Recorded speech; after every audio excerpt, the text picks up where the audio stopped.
Hello guys, welcome back to Concrete Elbow. King of the Table 13 is happening on December 14th. If you want to watch it live, make sure you buy the pay-per-view. Links in the description below.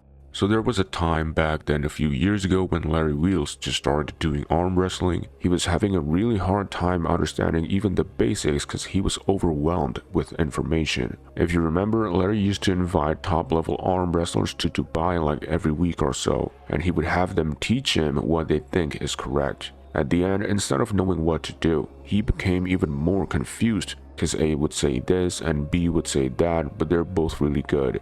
It took Larry a pretty long time before he can overcome the basics. Now, it's kind of a similar situation with Brian Shaw. Brian had Derek Smith and Devon going to his place some time ago, and now he's been practicing with his guys consistently. The question is, as a beginner, how can Brian absorb all the information from many different people without making the same mistake that Larry did? On the Coresports podcast, Brian answered that question.